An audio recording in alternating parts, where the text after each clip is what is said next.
തവ കഥാമൃതം തപ്തജീവനം കവിഭിരീഡിതം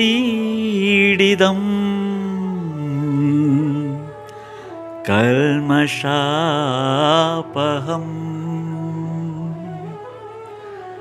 ശ്രവണമംഗളം ശ്രീമദാതതം ഭുവി ഗൃണന്തി തേ ഭുരിത ജനാഃ ഭുവി ഗൃണന്തി തേ ഭുരിത ജനാഃ.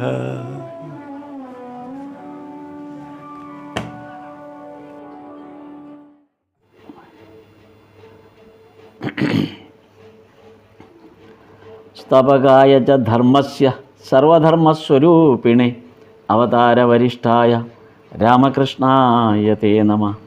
ലജ്ജാപടാവൃതേ നിത്യം ശാരദേ ജ്ഞാനദായികേ പാപേഭ്യോ ന സദാ രക്ഷ കൃപാമയി നമോസ്തുതേ. നമഃ ശ്രീയതിരാജായ വിവേകാനന്ദസൂരയേ സച്ചിത് സുഖസ്വരൂപായ സ്വാമിനേ താപഹാരിണേ. മാസ്റ്റർ മഹാശയൻ ഭഗവാന്റെ സമീപം വന്നിട്ട് 8 മാസം പിന്നിടുന്ന ആ സന്ദർഭത്തിലാണ് കഴിഞ്ഞ തവണ നമ്മൾ പറഞ്ഞു നിർത്തിയത്. ഇപ്പോൾ ഈ 8 മാസം കൊണ്ട് മാസ്റ്റർ മഹാശയൻ എങ്ങനെയൊക്കെയാണ് മാസ്റ്റർ മഹാശയനെ ഭഗവാൻ എങ്ങനെയൊക്കെയാണ് നിരീക്ഷിക്കുന്നത് എന്നാണ് ഇനി നമുക്ക് കാണാനുള്ളത്. ഇപ്പോൾ മാസ്റ്റർ മഹാശയൻ ഈ സമയത്തിനിടയിൽ ആദ്യമായിട്ടാണ് വീട്ടിൽ പോകാതെ ദക്ഷിണേശ്വരത്ത് ഒരു രാത്രി തങ്ങുന്നത്. ആദ്യമായിട്ടാണ് ഈ 8 മാസത്തിൻ്റെ കഴിഞ്ഞപ്പോഴാണ്. അപ്പോൾ അത് സംബന്ധിച്ച് ഭാര്യയുമായിട്ട് സംബന്ധിച്ചുണ്ടായിരുന്ന ചില പ്രശ്നങ്ങളും, അതായത് ഭാര്യ തൻ്റെ ഈ പുതിയ താല്പര്യങ്ങളെ, ഭഗവാനുമായിട്ടുള്ള ആ പുതിയ അടുപ്പം, ദക്ഷിണേശ്വരത്ത് വരികയും അത്തരം കാര്യങ്ങളിലുള്ളൊരു അടുപ്പം ഉണ്ടാവുകയൊക്കെ ചെയ്യുമ്പോഴുണ്ടായ ആ മാറ്റം, അത് വീട്ടിൽ അതൊരു വല്ലാത്ത രീതിയിൽ പ്രതിഫലിച്ചു എന്നുള്ളതാണ് പ്രതീക്ഷിക്കുന്നത്. അതാണ് കഴിഞ്ഞ തവണ ഭഗവാന്റെ അടുത്ത് തൻ്റേതല്ലാത്ത രീതിയിൽ ആ ചോദ്യങ്ങൾ ചോദിക്കുന്നത്. കാര്യം ഒരു ഭക്തൻ ചോദിച്ചു എന്നുള്ള രീതിയിലൊക്കെ മാസ്റ്റർ മഹാശയൻ വചനാമൃതത്തിൽ അങ്ങനെ ആ ചോദ്യം തൻ്റെ സ്വജീവിതത്തിലുണ്ടായ പ്രശ്നത്തെയാണ് ഒരു ഭക്തൻ ചോദിച്ചു എന്നുള്ള രീതിയിലൊക്കെ ഉന്നയിക്കുന്നത്. കാര്യം അങ്ങനെ ഉള്ള ഭാര്യയെ എന്ത് ചെയ്യണം എന്നുള്ളതൊക്കെയായിരുന്നു കഴിഞ്ഞ തവണ നമ്മൾ കണ്ടത്. എന്നിട്ട് അങ്ങനെ ഭഗവാന്റെ അടുത്ത് വരികയും അതിന് ഭഗവാൻ പറഞ്ഞു കൊടുത്ത പരിഹാരമാർഗം, ഇതൊക്കെ അങ്ങനെ ആ പരിഹാരമാർഗം കണ്ടപ്പോൾ, അതായത് ഈശ്വര ഭക്തിയിൽ മുന്നോട്ട് പോകുന്ന ഒരു ഗൃഹസ്ഥനെ സംബന്ധിച്ചിടത്തോളം അവൻ്റെ എല്ലാ ഗൃഹാന്തരീക്ഷവും അതിനനുകൂലമായി മാറും എന്നാണ് ഭഗവാൻ പറഞ്ഞത്. അപ്പോൾ അതുകൊണ്ട് അതിൽ പേടിക്കണ്ട എന്നാണ് പറഞ്ഞത്. എന്നാൽ മറ്റൊരു പ്രശ്നം അടുത്ത ഘട്ടത്തിൽ ഉടലെടുക്കുന്നത് നമുക്ക് കാണാം. ഇതിൻ്റെ അടുത്ത ഘട്ടത്തിൽ വേറൊരു പ്രശ്നത്തിലേക്കാണ് ഇത് പോകുന്നത്.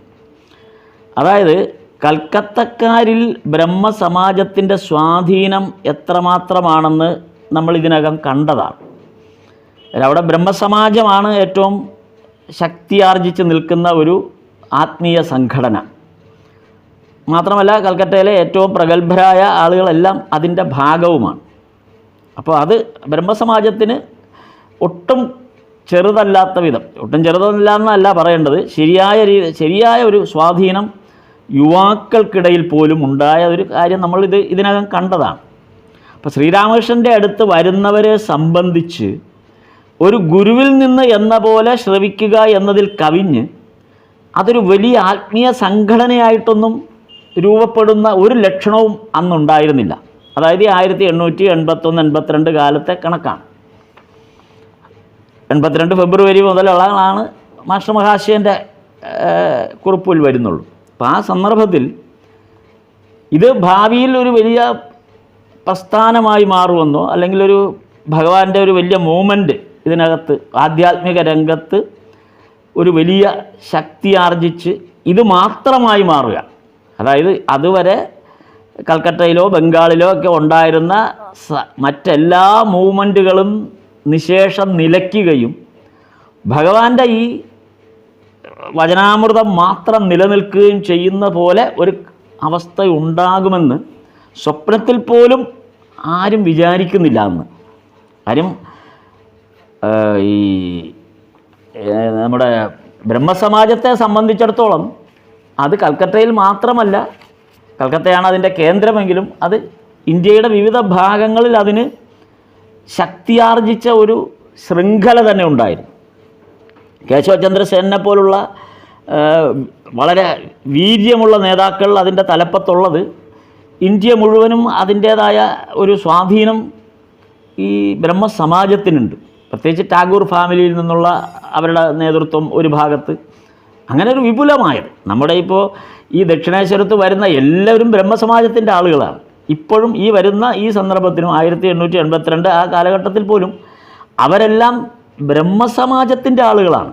അതല്ലാതെ അവരൊന്നും ഭഗവാനുമായിട്ട് സഖ്യമായി എന്ന് പറയാൻ പറ്റില്ല.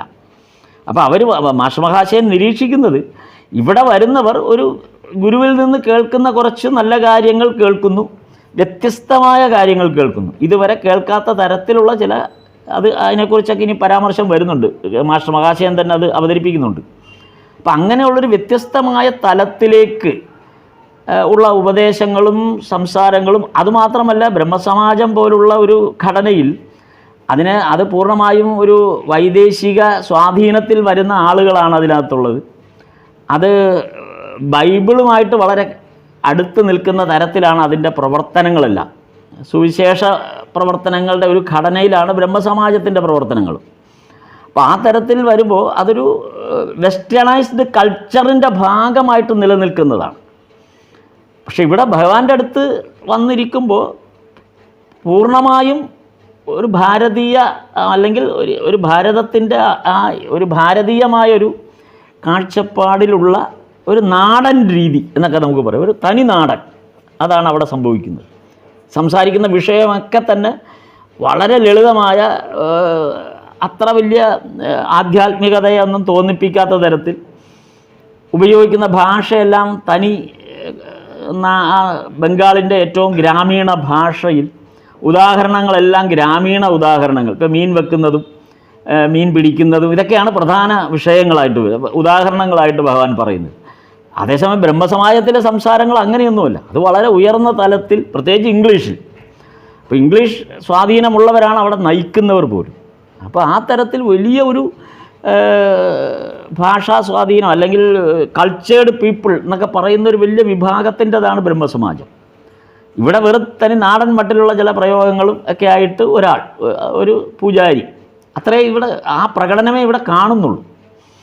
അപ്പോൾ ആ തരത്തിൽ ദക്ഷിണേശ്വരത്തെ ആ മുറിയിൽ മാത്രം ഒതുങ്ങി നിൽക്കുന്ന ഒരു കൂട്ടം ആളുകൾ എന്നേ പറയാൻ പറ്റൂ. ഒരു കുറച്ച് വിരലിൽ എണ്ണാവുന്ന ആളുകൾ മാത്രം ആ ദക്ഷിണേശ്വരത്തെ മുറിയിൽ വരുന്നു. കൃത്യമായി ശനിയോ ഞായറോ ഒക്കെ വരും, പോകും. ഇതാണ് അവിടെ സംഭവിക്കുന്നത്.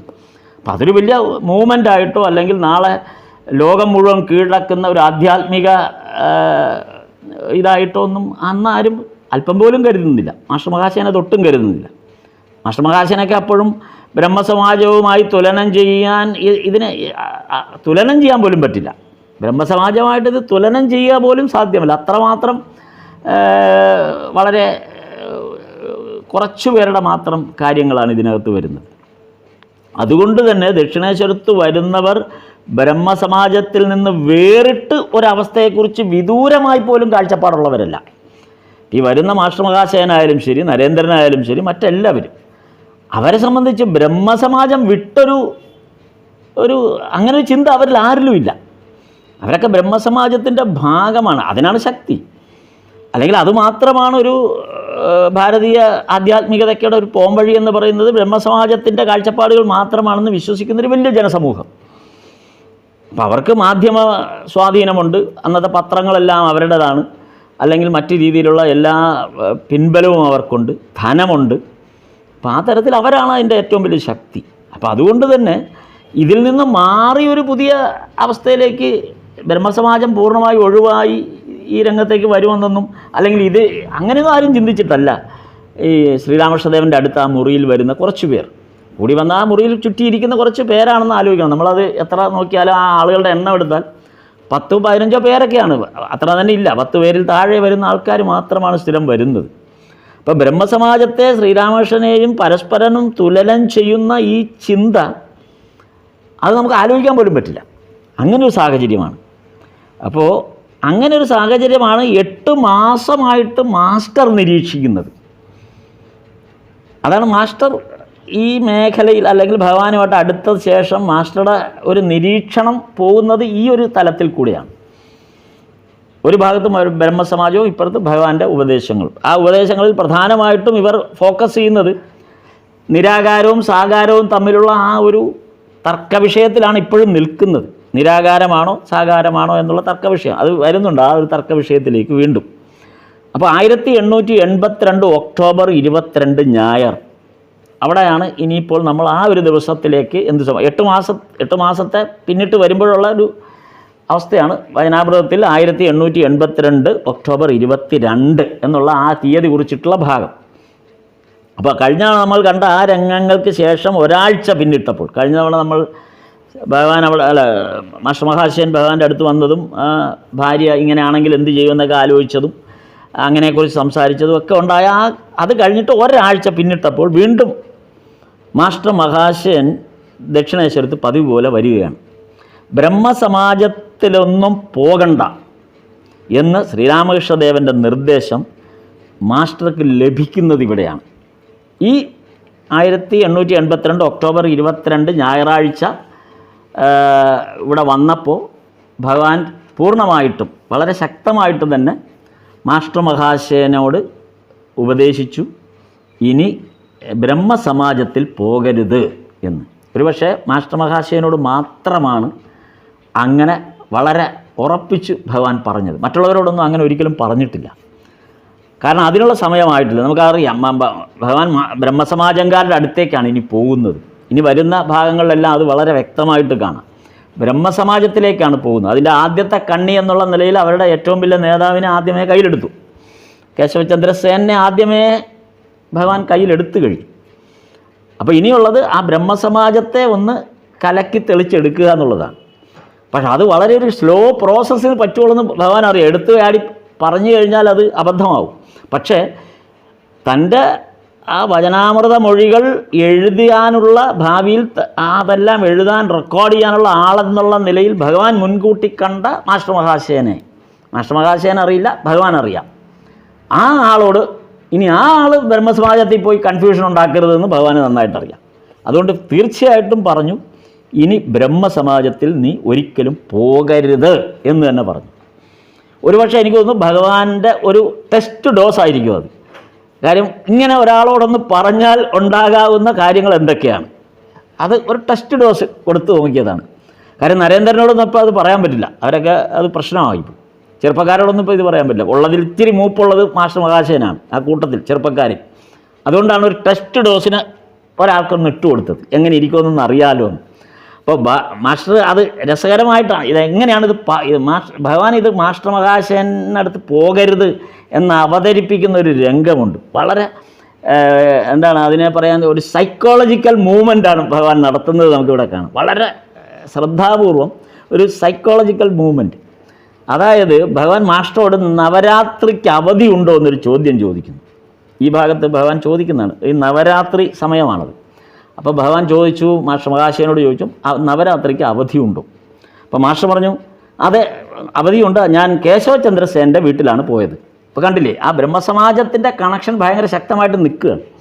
അതുകൊണ്ടാണ് കേശവചന്ദ്രസേൻ്റെ വീട്ടിലാണ് പോയിരുന്നതെന്ന് പറയും. ഉടൻ ഭഗവാൻ അടുത്ത് ചോദിക്കുന്നത്, എന്നിട്ട് എന്നാണ് ചോദിക്കുന്നത്. എന്നിട്ട് എന്തായി അവിടെ പോയിട്ട്? അത് മാസ്റ്റർ മഹാശയനെ കൊണ്ട് പറയിപ്പിക്കുകയാണ്.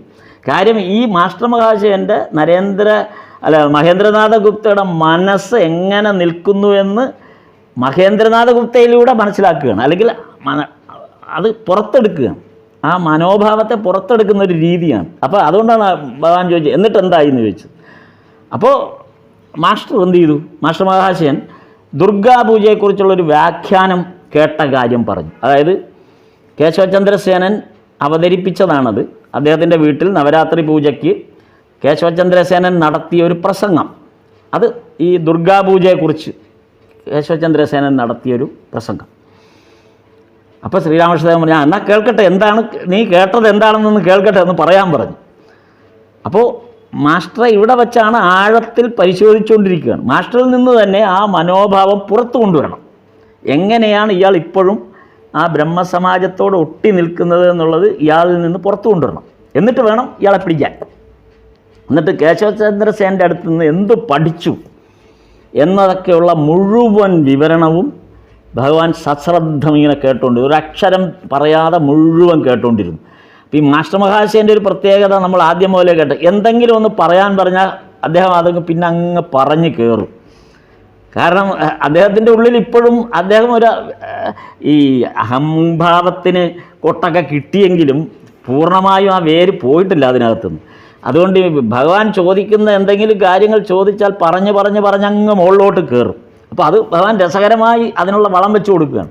അപ്പോൾ അത് മുഴുവനും ആ കേട്ട കാര്യങ്ങൾ, അവിടെ പറഞ്ഞ കാര്യങ്ങൾ സുദീർഘമായിട്ട് ഭഗവാനെ പറഞ്ഞങ്ങ് പുതിയ കാര്യം പറയുന്ന പോലെ, അല്ലെങ്കിൽ ഭഗവാൻ അറിയാത്തൊരു കാര്യം പറയുന്നത് പോലെ കേൾപ്പിച്ചുകൊണ്ടിരിക്കുകയാണ്.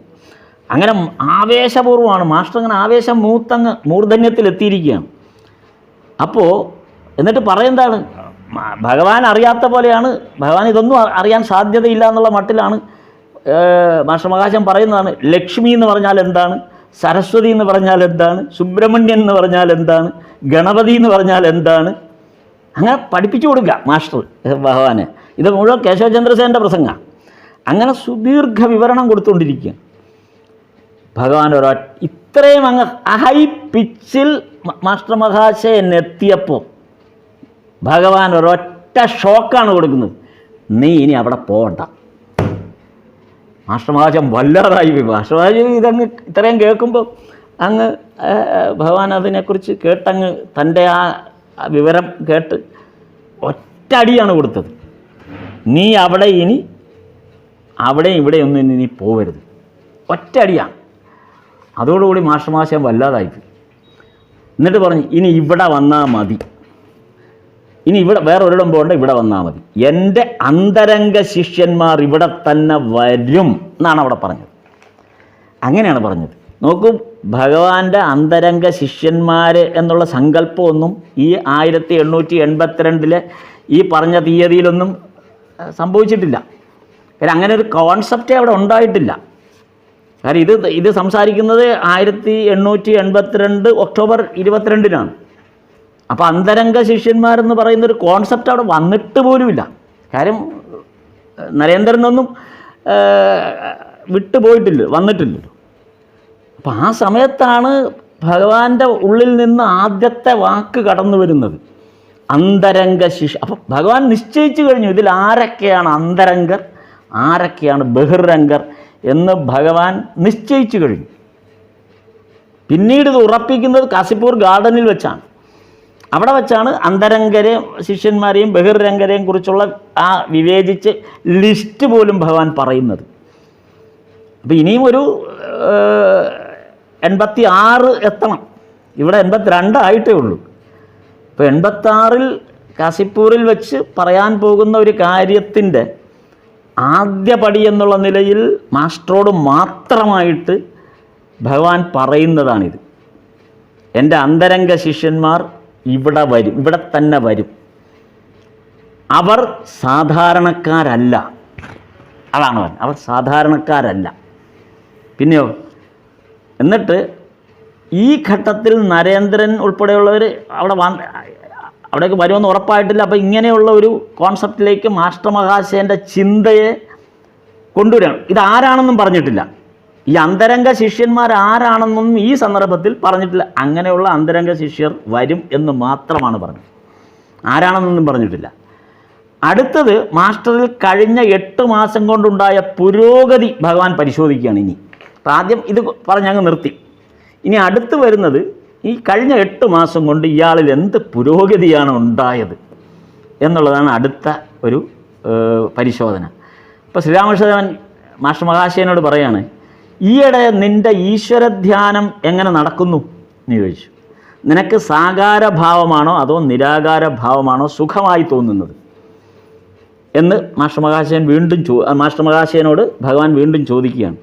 നിൻ്റെ ഈശ്വരധ്യാനം എങ്ങനെ, സാകാരഭാവമാണോ അതോ നിരാകാരഭാവമാണോ സുഖമായിട്ട് നിനക്ക് തോന്നുന്നത്? അപ്പോൾ മാസ്റ്റർ പറയുന്നുണ്ട്, മനസ്സപ്പോൾ സാകാരത്തിൽ പോകുന്നില്ല. മനസ്സിപ്പോൾ സാകാരത്തിൽ പോകുന്നില്ല, അതേസമയം നിരാകാരത്തിൽ ഉറപ്പിക്കാനും പറ്റുന്നില്ല. ആ ഒരവസ്ഥയാണെന്ന് പറഞ്ഞു. അപ്പോൾ ഇതിവിടെ നമ്മൾ ശ്രദ്ധിക്കേണ്ടത് ദ്വിതീയ ദർശനത്തിൽ പറഞ്ഞ അതേ കാര്യമാണ് ഭഗവാൻ ഇപ്പോൾ ഇവിടെ എടുത്തിട്ടിരിക്കുന്നത്. അന്നത്തെ ആ ദ്വിതീയ ദർശനത്തിൽ പറഞ്ഞ കാര്യങ്ങൾ 8 മാസം കഴിഞ്ഞ് ഭഗവാൻ വീണ്ടും ചോദിക്കുകയാണ്, എന്തായി അവസ്ഥ എന്ന്. അന്ന് ദ്വിതീയ ദർശന സമയത്തുള്ളത് നമ്മൾ അന്ന് പറഞ്ഞത് നിരാകാരമാണ് എനിക്ക് സുഖമായി തോന്നുന്നതെന്ന് ഒരു സംശയത്തിന് അടിസ്ഥാനമില്ലാതെ മാസ്റ്റർ മഹാശയൻ പറഞ്ഞതാണ് അന്ന് ആ ദ്വിതീയ ദർശനത്തിൽ. പിന്നെ 8 മാസം കഴിഞ്ഞപ്പോൾ ഇപ്പം മാസ്റ്റർ മഹാശയൻ എത്തി നിൽക്കുന്ന അവസ്ഥ എന്താണ്? സാകാരത്തിൽ പോകുന്നില്ല, പക്ഷെ നിരാകാരത്തിൽ ഉറപ്പിക്കാനും പറ്റുന്നില്ല. അന്ന് നിരാകാരമാണ് ഇഷ്ടപ്പെട്ടിരുന്നത്, പക്ഷെ ഇപ്പോൾ പറയുന്നു നിരാകാരത്തിൽ ഉറപ്പിക്കാൻ പറ്റുന്നില്ല, സാകാരത്തിലോട്ട് പോകുന്നുമില്ല. അപ്പോൾ ഭഗവാൻ മാസ്റ്ററോട് അപ്പോൾ ഈ പറഞ്ഞു കഴിഞ്ഞിട്ട്, ഈ ഒരു കാര്യം പറഞ്ഞു കഴിഞ്ഞിട്ട് ഭഗവാൻ അന്ന് പറഞ്ഞത് ഏതെങ്കിലും തരത്തിൽ വിശ്വാസമുണ്ടായാൽ മതിയെന്ന് അന്ന് ഒരു ഒഴുക്കം മട്ടിലാണ് പറഞ്ഞു വിട്ടത്. ഈ ദ്വിതീയ ദർശന സമയത്തെ കാര്യം നമ്മളൊന്ന് ഓർത്തെടുക്കണം ഈ സന്ദർഭത്തിൽ. അന്ന് ഇത്രയും കർശനമായിട്ടൊന്നും ഭഗവാൻ മാസ്റ്ററോടൊന്നും പറഞ്ഞില്ല. പറഞ്ഞത് ഇത്രയേ ഉള്ളൂ, ഏതെങ്കിലും തരത്തിലൊരു വിശ്വാസം ഉണ്ടായാൽ മതി. സാകാരമായാലും കുഴപ്പമില്ല, നിരാകാരമായാലും കുഴപ്പമില്ല, നിനക്ക് ഏതെങ്കിലും ഒരു വിശ്വാസം ഉണ്ടായാൽ മതി എന്നാണ് അന്ന് പറഞ്ഞത്. പക്ഷെ ഇന്ന് ആ സ്ഥിതിയിലല്ല പോകുന്നത്. അപ്പോൾ നിനക്ക് വിശ്വാസം നിരാകാരത്തിലാണെങ്കിൽ അത് നല്ലത് തന്നെയെന്ന് അന്ന് പറഞ്ഞു വിട്ടതാണ്. അപ്പം ഇപ്പോൾ ഭഗവാൻ പറയുന്നു, കണ്ടോ, നിരാകാരത്തിൽ പെട്ടെന്നൊന്നും മനസ്സുറയ്ക്കുകയില്ല. അതാണ് പറഞ്ഞത്. നീ അന്ന് പറഞ്ഞല്ലോ നിനക്ക് നിരാകാരത്തിലാണ് സുഖം, നിരാകാരമാണ് സ്വീകാര്യമായി എൻ്റെ മനസ്സിന് തോന്നുന്നത് നീ അന്ന് പറഞ്ഞല്ലോ. അതുകൊണ്ട് അപ്പോൾ ഇപ്പോൾ പറയും 8 മാസങ്ങൾക്ക് ശേഷം ഭഗവാൻ വീണ്ടും മാസ്റ്റർ മഹാശയനോട് പറയുന്നു, കണ്ടോ, നിരാകാരത്തിൽ പെട്ടെന്നൊന്നും മനസ്സുറയ്ക്കുകയില്ല. കാരണം ആദ്യം സാകാരത്തിൽ തുടങ്ങണം. അതാണ് മാസ്റ്റർ മഹാശയനെ അവിടെ വെച്ചാണ് പതുക്കെ തിരുത്തിക്കൊണ്ടുവരാൻ ശ്രമിക്കുന്നത്. അപ്പോൾ ആദ്യമൊക്കെ അതിന് എത്രയും സമയം കൊടുത്തു ഭഗവാൻ. നമുക്ക് ഭഗവാൻ ഒരു കാര്യം പറഞ്ഞ് മാസ്റ്റർ മഹാശയൻ പോലും ഓർക്കുന്നില്ല ഇതൊക്കെ പിന്നെ പതുക്കെ കണക്കിലെടുക്കുമെന്നുള്ളത്. അപ്പോൾ 8 മാസം കഴിഞ്ഞപ്പോൾ പറഞ്ഞു, അന്ന് പറഞ്ഞ എന്താണ്, സാകാരമായാലും കുഴപ്പമില്ല, ഏതെങ്കിലും ആയിക്കോ, ഒന്നിനും കുഴപ്പമില്ല, രണ്ടും ശരി തന്നെ. അപ്പോഴാണ് മാസ്റ്റർ മഹാശയൻ അങ്ങനെ രണ്ടും ശരിയാവുന്നതിനൊക്കെ അന്ന് മാസ്റ്റർ മഹാശയൻ മനസ്സിൽ ചിന്തിക്കുന്ന ഭാഗം നമ്മൾ കണ്ടതാണ് തുടക്കത്തിൽ. പക്ഷെ ഇവിടെ വന്നപ്പോൾ കഥ മാറി. ഇവിടെ വന്നപ്പോൾ പറഞ്ഞു, അങ്ങനെയാണ് സാകാരത്തിൽ തുടങ്ങുന്നതാണ് നല്ലത് എന്ന് മാസ്റ്റർ മഹാശയനെ പറഞ്ഞ് ബോധ്യപ്പെടുത്തി കൊണ്ടുവരികയാണ്. അപ്പോൾ ഓരോന്നായിട്ട് ഭഗവാൻ എത്ര കൃത്യമായിട്ടാണ് മാസ്റ്റർ മഹാശയനെ പിടിക്കുന്നതെന്നുള്ളത് നമ്മളിത് കാണുമ്പോൾ മനസ്സിലാവും. തുടർന്ന് ഭഗവാൻ സുദീർഘമായിട്ട് ആ വിഷയത്തിൻ്റെ ചില ഉദാഹരണങ്ങൾ കൂടെ പറഞ്ഞു മാസ്റ്ററോട്. അതെന്തായിരുന്നത്? അങ്ങനെയാണ് ആ മാസ്റ്ററിൻ്റെ ആ ഉദാഹരണം പറഞ്ഞിട്ടാണ് സംശയം നീക്കുന്നത്. അപ്പോൾ അത് വചനാമൃതത്തിൽ ആ ഭാഗം വരുന്നുണ്ട്. കുറേ ഉദാഹരണങ്ങൾ ഭഗവാൻ പറയുന്നുണ്ട്. നമ്മൾ ഈ പറഞ്ഞ ഡേറ്റിലുള്ള ഭാഗം നോക്കുമ്പോൾ അറിയാം. 8 മാസം കഴിഞ്ഞ് വരുന്ന ഭാഗത്ത് അത് ഞാൻ ആവർത്തിക്കുന്നില്ല.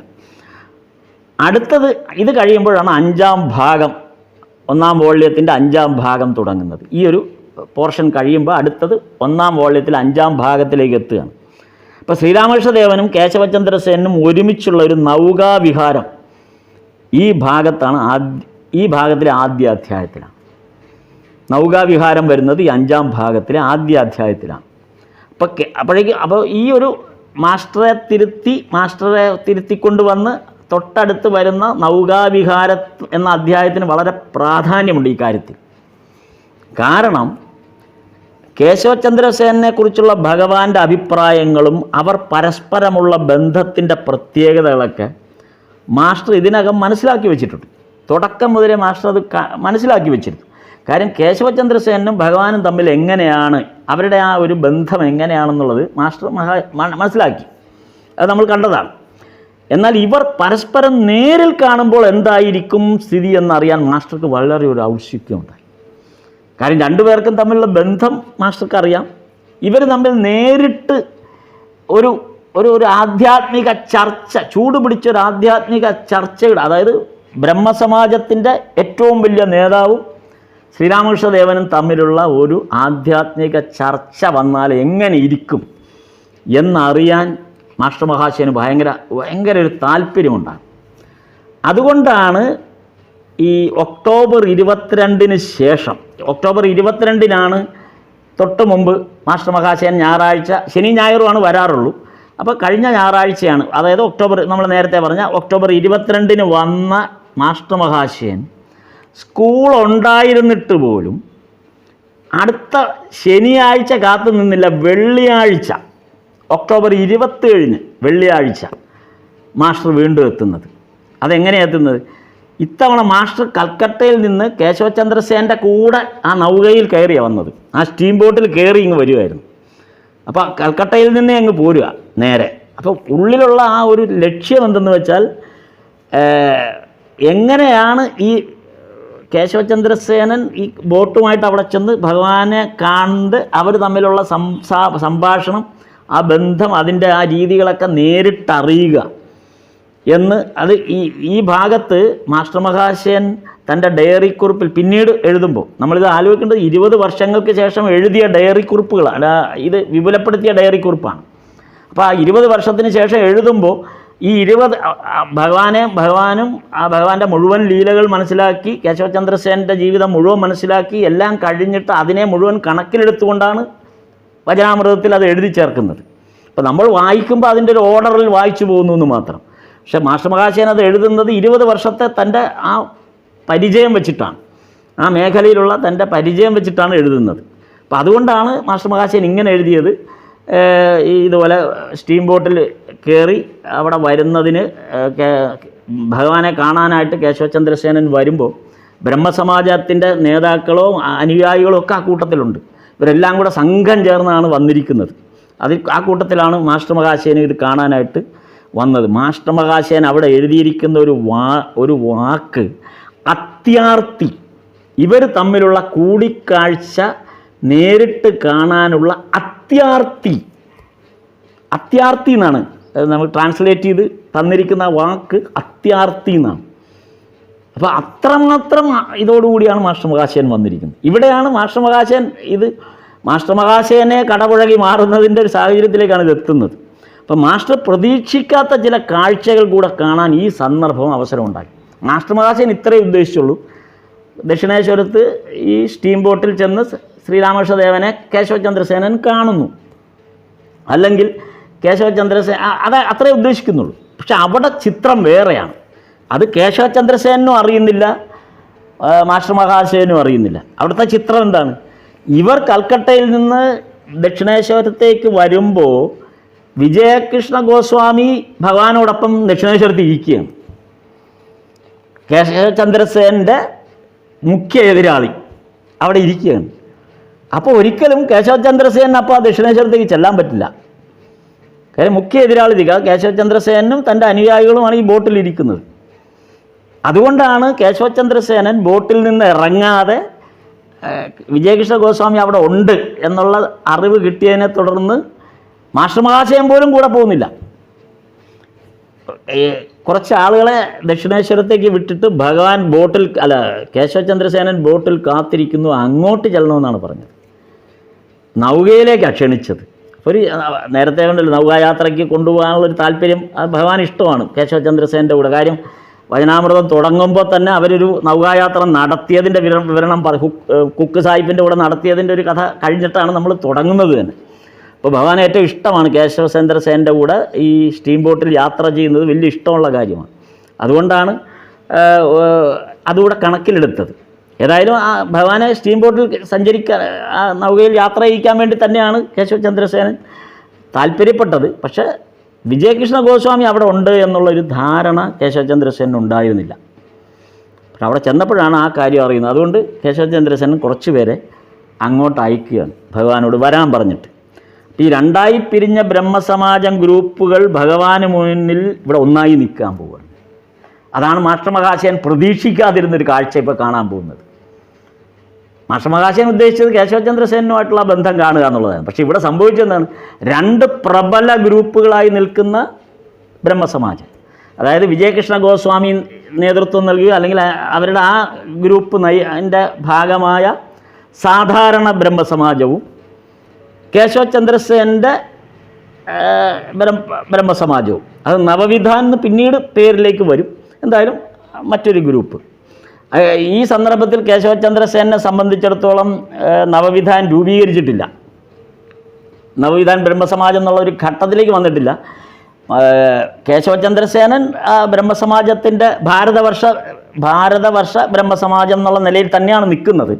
പക്ഷെ കുറേ പേർ വിഘടിച്ചു പോയതാണ്. കാര്യം കേശവചന്ദ്രസേൻ്റെ മകളുടെ വിവാഹം സംബന്ധിച്ച് നമ്മൾ കേശവചന്ദ്രസേൻ്റെ കഥ പറഞ്ഞ സമയത്ത് നമ്മൾ കണ്ടതാണ്. ആ മകളുടെ വിവാഹം സംബന്ധിച്ച് ഇവർ വിഘടിച്ചു പോയതാണ്. അപ്പോൾ അങ്ങനെ വിജയകൃഷ്ണ ഗോസ്വാമിയൊക്കെ കൂടെ അങ്ങോട്ട് പോയി. കേശവചന്ദ്രസേനൻ പഴയ പോലെ ഭാരതവർഷ ബ്രഹ്മസമാജത്തിൻ്റെ ആളായിട്ട് തന്നെ നിൽക്കുന്നു. മറ്റവർ സാധാരണ ബ്രഹ്മസമാജം. അപ്പോൾ രണ്ട് റൈവൽ ഗ്രൂപ്പുകൾ ഒന്നിച്ച് മുഖാമുഖം വരികയാണ് ഇവിടെ. ഇതൊക്കെ ഭഗവത് ലീലയുടെ ഭാഗമായി നമുക്ക് കാണേണ്ടി വരും ഇതൊക്കെ. അപ്പോൾ എന്നിട്ട് വിജയകൃഷ്ണ ഗോസ്വാമി പിന്നെ നമ്മുടെ മാസ്റ്റർ തന്നെ ഇവിടെ വിവരിക്കുന്നത് ഇങ്ങനെയാണ്. കേശവൻ തൻ്റെ സ്വഭാവശുദ്ധിയും വാഗ്മിതയും കൊണ്ട് എന്നുള്ള വാക്കാണ് വചനാമൃതത്തിൽ ഉപയോഗിച്ചിരിക്കുന്നത്. സ്വഭാവശുദ്ധിയും വാഗ്മിതയും കൊണ്ട് അനേകം ബംഗാളി യുവാക്കന്മാരെ ആകർഷിച്ച വ്യക്തിത്വമാണ്. ഇപ്പോൾ മാസ്റ്റർ മഹാശയൻ അത് തൻ്റെ ആ വിവരണത്തിൽ ഈ രംഗത്തെ വിവരിക്കാൻ തുടങ്ങുകയാണ്. ആ വിവരിക്കുന്നത് ഇങ്ങനെയാണ്. ഈ കേശവചന്ദ്രസേനൻ ഈ സന്ദർഭത്തിൽ സ്വഭാവശുദ്ധിയുള്ള അല്ലെങ്കിൽ വാഗ്മിതയുള്ള അനേകം ബംഗാളി യുവാക്കന്മാരെ ആകർഷിച്ച വ്യക്തിത്വമാണ്. മാസ്റ്ററും ആ ആകർഷണത്തിൽ പെട്ടയാളാണെന്ന് മാസ്റ്റർ തന്നെ ഇവിടെ എഴുതിയിട്ടുണ്ട്. അദ്ദേഹവും മാസ്റ്ററും ഈ ആകർഷണത്തിൽ പെട്ടുപോയ ആളാണ് എന്ന് മാസ്റ്റർ തന്നെ അവിടെ നേരിട്ട് എഴുതിയിട്ടുണ്ട്. പിന്നെ കേശവനെ സംബന്ധിച്ചിടത്തോളം ഇംഗ്ലീഷ് പഠിച്ചയാളാണ്. ഇംഗ്ലീഷ് സാഹിത്യവും പാശ്ചാത്യ ദർശനവും അറിയുന്നയാളാണ്. അപ്പം ഇങ്ങനെയുള്ള ആളാണ് കേശവചന്ദ്രസേൻ. മാത്രമല്ല ഏറ്റവും മുഖ്യമായൊരു കാര്യം വിഗ്രഹ ആരാധന, അതായത് ദേവീദേവന്മാരുടെ രൂപം വെച്ചുള്ള പൂജയെപ്പറ്റി ആ വിഗ്രഹാരാധനയെ അംഗീകരിക്കാത്ത ആളാണ് കേശവചന്ദ്രസേൻ. അതിനെ വിമർശിക്കുന്ന ആളാണ്. അപ്പം ഇങ്ങനെയുള്ള കേശവചന്ദ്രസേനൻ ശ്രീരാമകൃഷ്ണദേവൻ്റെ ഭക്തനായി എങ്ങനെ മാറി, അല്ലെങ്കിൽ എങ്ങനെ ശ്രീരാമകൃഷ്ണദേവനോട് ഇത്രയും ഒരു ബന്ധം കേശവചന്ദ്രസേനന് എങ്ങനെ ഉണ്ടായി എന്നുള്ളത് നേരിട്ട് അറിയുക എന്നുള്ളതായിരുന്നു നേരത്തെ പറഞ്ഞ പോലെ അത്യാർത്തിയോടെ മാസ്റ്റർ മഹാശയൻ ഈ രംഗം കാണാനായിട്ട് കാത്തിരുന്നത്. അപ്പോൾ ഇവർ തമ്മിലുള്ള ഈ മനപ്പൊരുത്തം എങ്ങനെയാണ് സംഭവിച്ചത് എന്നൊക്കെ അറിയണം. അപ്പോൾ ഈ ഒരു കാഴ്ചപ്പാടിലാണ് ഇന്ന് മാസ്റ്റർ മഹാശയൻ അറിയാൻ പോവുകയാണ് ഈ ഒരു ഘടനയെപ്പറ്റി. അപ്പോൾ ആ രഹസ്യം കണ്ടുപിടിക്കണമെന്നാണ് മാസ്റ്റർ മഹാശയൻ. ഈ രഹസ്യം എന്താണ്, ഇവർ തമ്മിലുണ്ടായ ഈ കെമിസ്ട്രിയുടെ രഹസ്യമെന്ത് എന്ന് അത് കണ്ടുപിടിക്കണമെന്ന് ഉറപ്പിച്ചിട്ടാണ് മാസ്റ്റർ മഹാശയൻ കേശവചന്ദ്രസേൻ്റെ ഒപ്പം ഈ നൗകാവിഹാരത്തിൽ പങ്കാളിയായി കൽക്കത്തയിൽ നിന്ന് വന്നിരിക്കുന്നത്. അപ്പോൾ ഇവിടെ എത്തിയപ്പോൾ കണ്ടതെന്താണ്? പ്രതീക്ഷിക്കാത്ത മറ്റൊരു കൂടിക്കാഴ്ച ഇവിടെ സംഭവിക്കുന്നു. ബ്രഹ്മസമാജത്തിൻ്റെ മറ്റേ വിഭാഗത്തിൻ്റെ ആളുകൾ, സാധാരണ ബ്രഹ്മസമാജത്തിൻ്റെ വിജയകൃഷ്ണ ഗോസ്വാമിയൊക്കെ കൂടെ ഇവിടെ കാണുന്നു. ഇപ്പോൾ രണ്ടുപേരും ഒന്നിച്ചൊരു വേദിയിലെത്തുന്നു. ഇത് വചനാമൃതത്തിൽ ആ നൗകാവിഹാരത്തിൽ വളരെ ഭംഗിയായിട്ട് ഭഗവാൻ കേശവചന്ദ്രസേൻ മാസ്റ്റർ മഹാശയൻ വിവരിക്കുന്ന ഭാഗമാണ്. അപ്പോൾ ഇത് ഈ ഒരു തരത്തിൽ വന്നതിന് ശേഷം പിന്നെ കാണുന്നത്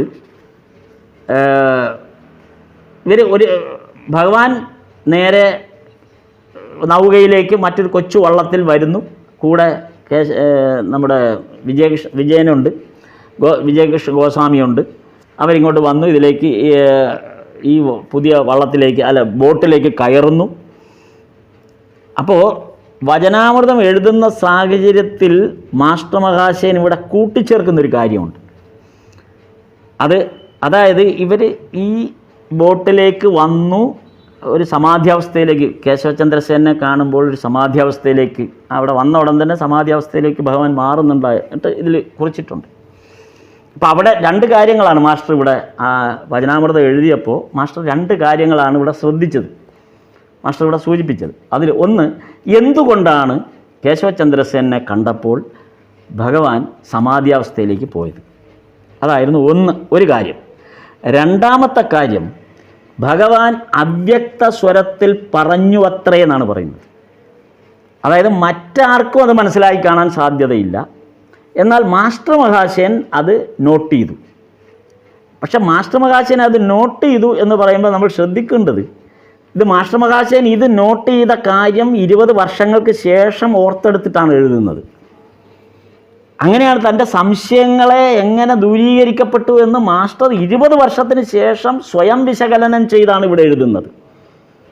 അല്ലാതെ ആ പ്രത്യേക സന്ദർഭത്തിൽ അത് മാസ്റ്റർ മഹാശയൻ തൻ്റെ ഡയറിയിൽ നോട്ട് ചെയ്ത കാര്യമല്ല ഇത്.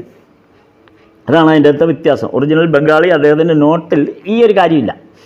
ഇത് പിന്നീട് വിപുലമായി എഴുതപ്പെട്ടപ്പോൾ മാസ്റ്റർ മഹാശയൻ മനനം ചെയ്ത് അല്ലെങ്കിൽ ആ സന്ദർഭത്തെ ഒന്നുകൂടെ ഓർത്തെടുത്തുകൊണ്ട് എഴുതിയ കാര്യം. അതുകൊണ്ടാണ് അങ്ങനെ പറഞ്ഞത്, ഭഗവാൻ അവ്യക്ത സ്വരത്തിൽ പറഞ്ഞു അത്രേ, അമ്മേ എന്തിനെന്നെ ഇവിടെ കൊണ്ടുവന്നു. ഈ നൗകയിലേക്ക് അല്ലെങ്കിൽ ഈ ഒരു ഗ്രൂപ്പിൻ്റെ ഈ 2 പേരുടെ ഇടയിലേക്ക്, കേശവചന്ദ്രസേൻ്റെയും വിജയകൃഷ്ണ ഗോസ്വാമിയുടെയും ഇടയിലേക്ക് എന്തിനാണ് അമ്മേ, കാളിമാതാവിനോട് ഭഗവാൻ ആത്മഗതം പറയുന്നതാണ്, എന്തിനാണ് എന്നെ കൊണ്ടുവന്നത്, ഇവരെ വേലിക്ക് പുറത്ത് കൊണ്ടുവരാൻ എന്നെ കൊണ്ടാവുമോ. അപ്പോൾ ഈ ബ്രഹ്മസമാജമാകുന്ന ഒരു കോൺസെപ്റ്റിൻ്റെ വേലിക്കകത്താണ് ഈ വിജയനും കേശവനും ഒക്കെ നിൽക്കുന്നത്. അപ്പോൾ ഭഗവാൻ ആത്മഗതമാണ്. നോക്കും, ഭഗവാന്റെ ആത്മഗതം മാസ്റ്റർ മഹാശയൻ എഴുതുകയാണ്. അതാണ് ഇതിനകത്ത് നമ്മൾ പരിശോധിക്കേണ്ടത്. ഇത് ആ പർട്ടിക്കുലർ ആ നൗക വിഹാരത്തിൽ സംഭവിക്കുന്നതല്ല. 20 കൊല്ലത്തിന് ശേഷം മാസ്റ്റർ മഹാശയൻ തൻ്റെ ആ ധ്യാനാവസ്ഥയിൽ ഇരുന്നു കൊണ്ട് എഴുതുന്നതാണ് ഈ ഭാഗം. അപ്പോൾ ഭഗവാന്റെ എന്താ പറയുക, ഭഗവാൻ ആ അവ്യക്ത സ്വരത്തിൽ ആത്മഗതമായി പറഞ്ഞ ഈ കാര്യം, അമ്മേ എന്തിനാണ് എന്നെ ഇവരുടെ ഇടയിൽ കൊണ്ടുവന്നത്, ഇവരെ ഈ വേലിക്ക് പുറത്ത് കൊണ്ടുവരാൻ എന്നെ കൊണ്ടാവുമോ. എന്നിട്ട് ഭഗവാൻ വീണ്ടും തുടരുകയാണ്. എന്താണ് ഭഗവാന്റെ ആ വ്യാകുലത എന്തായിരുന്നു? സകലരും ലൗകിക കർമ്മങ്ങളിൽ കൈകാൽ കെട്ടപ്പെട്ട് കിടക്കുന്നു. ഈ കേശവനായാലും ശരി, വിജയകൃഷ്ണ ഗോസ്വാമി ആയാലും ശരി, ഇവരെല്ലാം ലൗകിക കർമ്മങ്ങളിലാണ് കൈ കെട്ടപ്പെട്ട് കിടക്കുന്നത്, കൈകാലുകൾ കെട്ടപ്പെട്ട് കിടക്കുന്നത്. ഇതായിരുന്നു ഗുരുദേവൻ കണ്ട കാഴ്ച. ഇത് നോക്കൂ, ഇത് മാസ്റ്റർ മഹാശയൻ അവിടെ അങ്ങനെയാണ് എഴുതിയിരിക്കുന്നത്. ഇതായിരുന്നുവോ ഗുരുദേവൻ കണ്ട കാഴ്ച.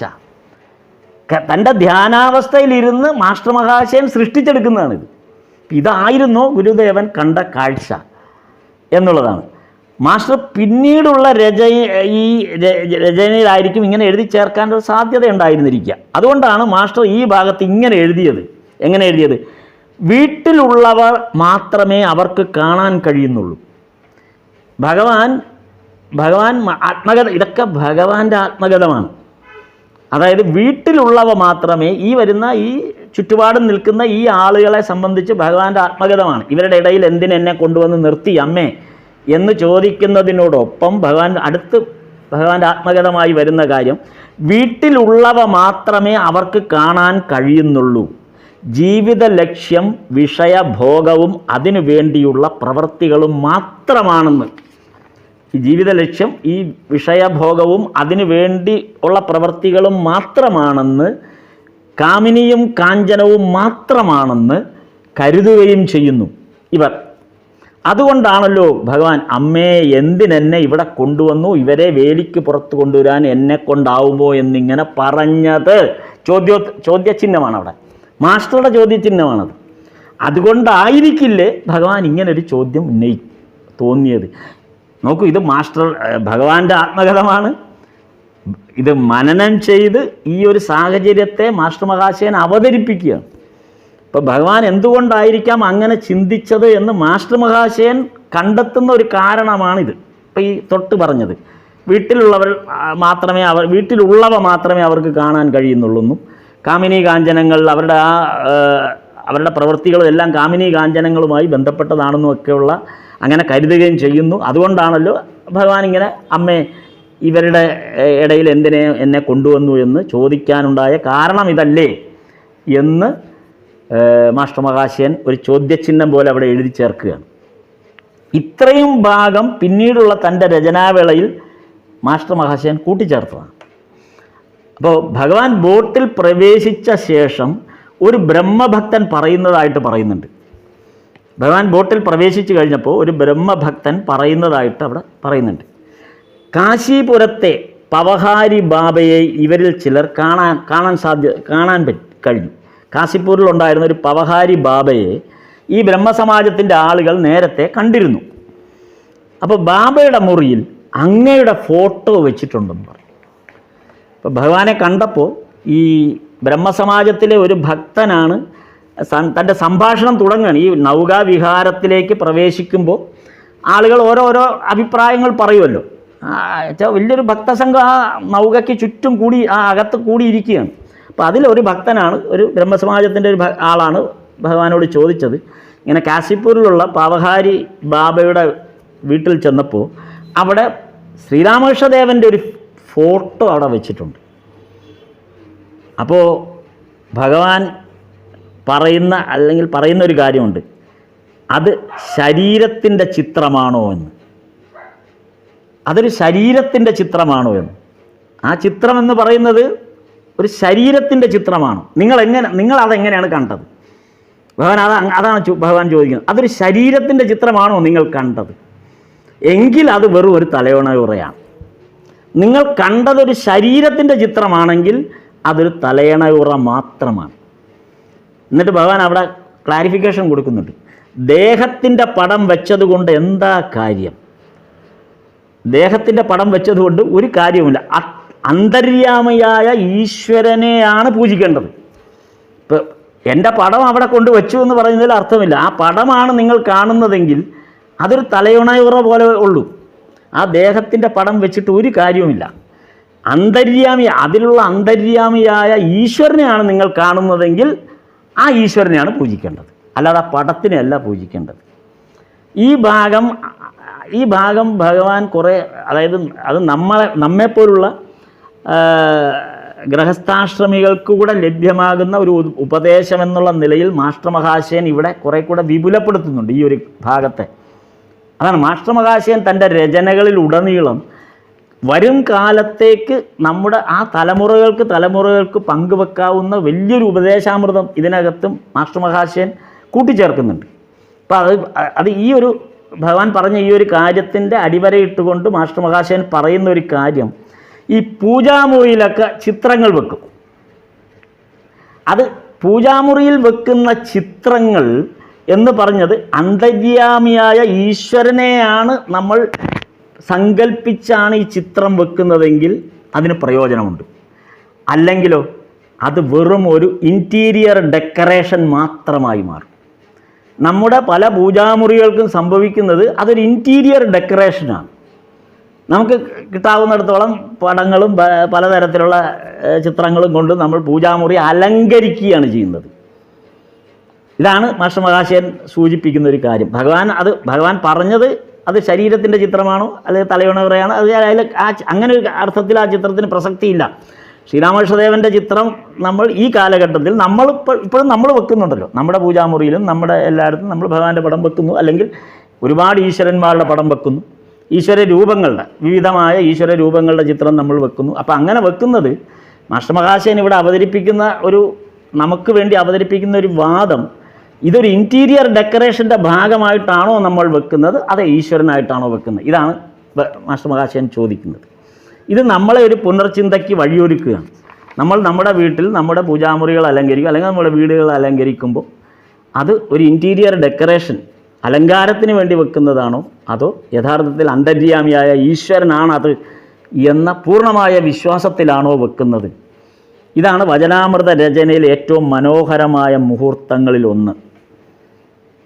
ഇനി വരാൻ പോകുന്ന ഈ വചനാമൃത ഈ ഒരു 5-ാം ഭാഗത്തിൻ്റെ ഈ ഭാഗത്താണ് യഥാർത്ഥത്തിൽ വചനാമൃതത്തിൻ്റെ സമ്പൂർണമായ രചനകളിൽ ഏറ്റവും മനോഹരമായ ദൃശ്യങ്ങളിൽ ഒന്ന് ഇതാണ്. ഏറ്റവും ആദ്യത്തതും വേണമെങ്കിൽ ആദ്യത്തെ ദൃശ്യമെന്നും പറയാം.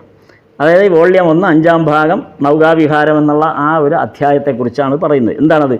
മാസ്റ്റർ മഹാശയൻ്റെ രചനയിലെ ഈശ്വര ചൈതന്യം നിറഞ്ഞു നിൽക്കുന്ന ഭാഗമാണിത്.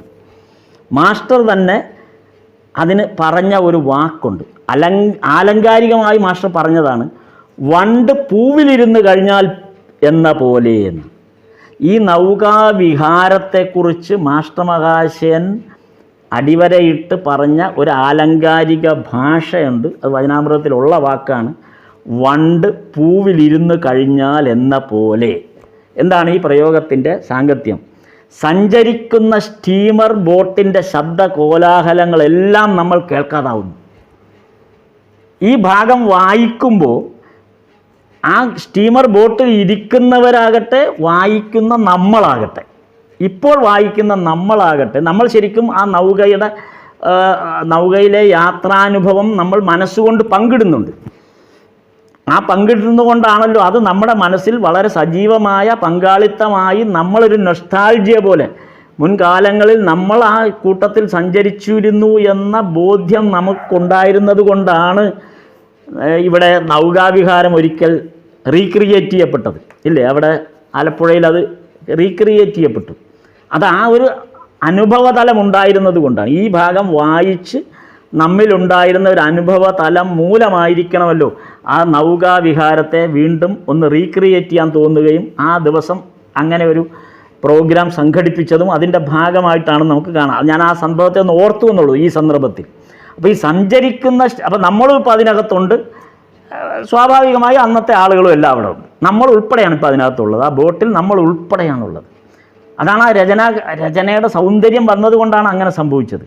അപ്പോൾ നമ്മൾ ഇപ്പോൾ സഞ്ചരിക്കുന്ന ഈ സ്റ്റീമറിൻ്റെ ശബ്ദ കോലാഹലങ്ങളെല്ലാം നമ്മൾ കേൾക്കാതായി. എന്നിട്ടോ ഗംഗാ നദിയിലൂടെ നമ്മളും അങ്ങനെ ഒഴുകി ഒഴുകി ഒഴുകി ഒഴുകി ഒഴുകി പോകുന്ന പോലെ. ബോട്ട് നീങ്ങുന്നുണ്ടോ ഇല്ലയോ എന്ന് അറിയുന്നതേയില്ല. ഇതൊരു ബോട്ടിലാണ് ഇരിക്കുന്നതെന്നുള്ള കാര്യമേ അറിയുന്നില്ല. മാസ്റ്റർ ഈ രംഗത്തെ ഇങ്ങനെയാണ് വിവരിക്കുന്നത്. മാസ്റ്റർ വിവരിക്കുന്നത് വളരെ മനോഹരമായിട്ടാണ് ആ വാക്ക് ഉപയോഗിച്ചിരിക്കുന്നത്. മാസ്റ്റർ ഇതല്ല അതിൻ്റെ ആ ഒരു ഘടന ഉപയോഗിച്ചിരിക്കുന്നത്. ബോട്ടിൻ്റെ ചക്രം ഭ്രമണം ചെയ്യുന്നത് കൊണ്ട് ഗംഗയിലെ നീല ജലതരംഗം നുരയും പതയും നിറഞ്ഞ് തിരമാല പോലെ കാണപ്പെട്ടു. ആ പിക്ചറൈസേഷൻ എത്ര മനോഹരമായിട്ടാണ് മാസ്റ്റർ മഹാശയൻ തരുന്നത്. ഗംഗയിലെ നീല ജലതരംഗം അത് വളരെ വളരെ സൗമ്യമായിട്ടാണ് ഗംഗയുടെ തരംഗങ്ങൾ ഒഴുകുന്നത്. ആ നീല ജലതരംഗം ഈ സ്റ്റീം ബോട്ടിൻ്റെ ആ ചക്രം പിന്നിലുള്ള ചക്രം ഭ്രമണം ചെയ്യുന്നത് കൊണ്ട് നുരയും പതയും നിറഞ്ഞിട്ട് തിരമാല പോലെ കാണപ്പെട്ടു എന്നാണ്. സ്വാഭാവികമായി അപ്പോഴുണ്ടാകുന്ന ശബ്ദം ഭക്തിരസം നിറഞ്ഞ കാതുകളെ അലോസരപ്പെടുത്തിയതേയില്ല. ആ ശബ്ദം ആ പ്രൊപ്പല്ലറിൻ്റെ ശബ്ദം ഇവരാരും കേൾക്കുന്നില്ല. കാരണം അവിടെ ഭഗവാന്റെ വചനാമൃതമാണ് ഇവർ കേട്ടുകൊണ്ടിരിക്കുന്നത്. സുസ്മേരവദനായി ഭഗവാനെ അവിടെ അതിനകത്തിരിക്കുന്ന ഭഗവാനെ മാസ്റ്റർ മഹാശയൻ വർണ്ണിക്കുന്നതാണ്. സുസ്മേരവദനായി പ്രേമരഞ്ജിതനായി ആനന്ദമയനായിരിക്കുന്ന അത്ഭുത യോഗിയെ അവർ മുഗ്ധരായി നോക്കിക്കൊണ്ട് നിന്നു. അങ്ങനെ ഒരു കാഴ്ചയാണ് അവിടെ കണ്ടത്. മാസ്റ്റർ മഹാശയൻ എത്ര മനോഹരമായിട്ടാണ് ആ വളരെ ഒരു സിനിമയിലെന്ന പോലെ അല്ലെങ്കിൽ നമ്മൾ നേരിട്ട് ആ ദൃശ്യം നമ്മുടെ മുമ്പിൽ എത്തിക്കാൻ അദ്ദേഹത്തിന് ഇതിലൂടെ കഴിഞ്ഞു. സർവത്യാഗിയും ഭഗവത് പ്രേമപൂർണനുമായ ഒരു തപസ്വിയെ വിസ്മിതരായി അവർ കാണുന്നു. അതിൻ്റെ ട്രാൻസ്ലേഷൻ അതിഗംഭീരം. ആ സിദ്ധാനന്ദ സ്വാമിയുടെ ആ ട്രാൻസ്ലേഷൻ്റെ സൗന്ദര്യം ബംഗാളി ഭാഷയുടെ എല്ലാ സൗന്ദര്യവും ഉൾക്കൊണ്ടാണ്. ആദ്യം ബംഗാളി ഭാഷ തന്നെ ഒരു കാവ്യ ഭാഷയാണ്. അവർ വെറുതെ എഴുതിയാലും അത് കാവ്യ ഭാഷയാണ് എപ്പോഴും. അപ്പോൾ അതിൻ്റെ കൂടെ ആ ട്രാൻസ്ലേഷൻ തത്തുല്യമായ നിലയിൽ നിലനിൽക്കുന്നു എന്നുള്ളതാണ് ഈ നമ്മുടെ മലയാളത്തിലാക്കിയപ്പോൾ പോലും ആ സൗന്ദര്യം നമുക്ക് കിട്ടിയത്. സർവത്യാഗിയും ഭഗവത് പ്രേമപൂർണനുമായ ഒരു തപസ്വിയെ വിസ്മിതരായി അവർ കാണുന്നു. ഈശ്വരനെ ഒഴിച്ച് വേറൊന്നും അദ്ദേഹത്തിന് അറിയില്ല. അപ്പോൾ ആ തരത്തിലാണ് ആ ഗംഗായാത്രയുടെ ആ ഇത് ഇത്രയും കാവ്യാത്മകമായിട്ട് മാസ്റ്റർ മഹാശയൻ ഇവിടെ അവതരിപ്പിക്കുന്നത്. അതാണ് ആദ്യം പറഞ്ഞത്. എഴുതാൻ മുൻ പരിചയമില്ലാത്ത എഴുത്തുകാരനല്ലാത്ത മാസ്റ്റർ മഹാശയൻ അയാളുടെ വിരൽത്തുമ്പിൽ ഇത്രമാത്രം കാവ്യരസം തുളുമ്പുന്ന വാചകങ്ങൾ ഉതിർന്ന് വീഴണമെങ്കിൽ ആ വാക്കുകൾ ഭഗവാൻ നേരിട്ട് എഴുതുന്നതല്ലാതെ മറ്റെന്താണ്? മാസ്റ്റർ മഹാശയൻ ഇത് എഴുതി ശീലമുള്ള ആളല്ല. ഇങ്ങനെ കാവ്യാത്മകമായി എഴുതുന്നത് യാതൊരു പരിചയവുമില്ല. നമ്മൾ നേരത്തെ ഇത് തുടങ്ങിയപ്പോൾ പറഞ്ഞതാണ്. അങ്ങനെ യാതൊരു തരത്തിലുള്ള കാവ്യഭാഷയും കൈമുതലായിട്ടില്ലാത്ത മാസ്റ്റർ മഹാശയൻ ഇത്രയും മനോഹരമായ കാവ്യാത്മകമായ ആ ഭാഷയിൽ ഒരു വാക്കുകൾ ഉതിർന്ന് വീഴണമെങ്കിൽ തീർച്ചയായിട്ടും അത് ഭഗവാൻ തന്നെയാണ് നേരിട്ട് എഴുതുന്നത്. ഇവിടെ ഭഗവാൻ സംഭാഷണം ആരംഭിക്കുന്നതിന് മുമ്പായിട്ട് അതിൻ്റെ ആ രംഗം ഒരുക്കുന്നത് ഇങ്ങനെയാണ്. ഈ നൗകാവിഹാരത്തിൻ്റെ തുടക്കത്തിൽ ആ രംഗസജ്ജീകരണം അല്ലെങ്കിൽ ആ ഒരു രംഗത്തെ അവതരിപ്പിക്കുന്നത് ഭഗവാൻ ഇങ്ങനെ, അല്ല മാസ്റ്റർ മഹാശയൻ ഇങ്ങനെയാണ്. അപ്പം അത് ആ തൻ്റെ ജീവിത ആ അവതാര കഥ എഴുതാനുള്ള ആ റെക്കോർഡ് ചെയ്യാനുള്ള ആളെ ഏൽപ്പിച്ച ആളുടെ ആ ഒരു വാഗ്ധോരണിയെന്നോ അല്ലെങ്കിൽ ആലങ്കാരികമായി ഉപയോഗിക്കാനുള്ള ആ ഒരു വലിയ കഴിവ് അത് ഭഗവാൻ കടഞ്ഞെടുത്ത പോലെ പുറത്തു കൊണ്ടുവരികയാണ് ഈ മാസ്റ്റർ മഹാശയനിലൂടെ. അപ്പം അത്രയും മനോഹരമായിട്ടാണ് ഈ ഭാഗം തുടങ്ങുന്നത്.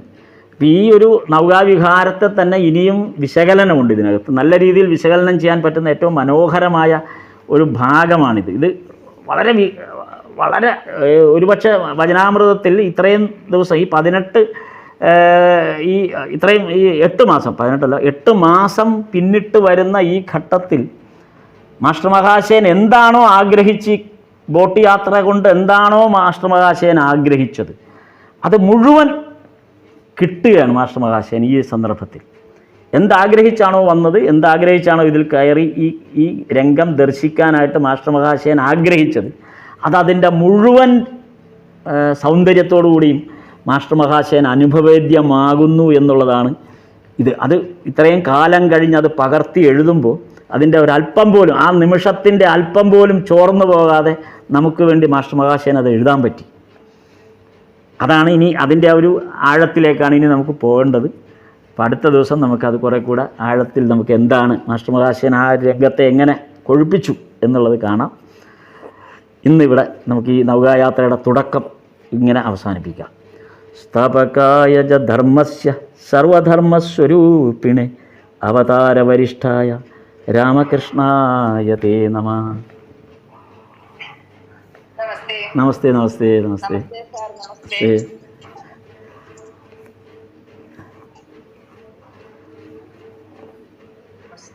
നമസ്തേ നമസ്തേ.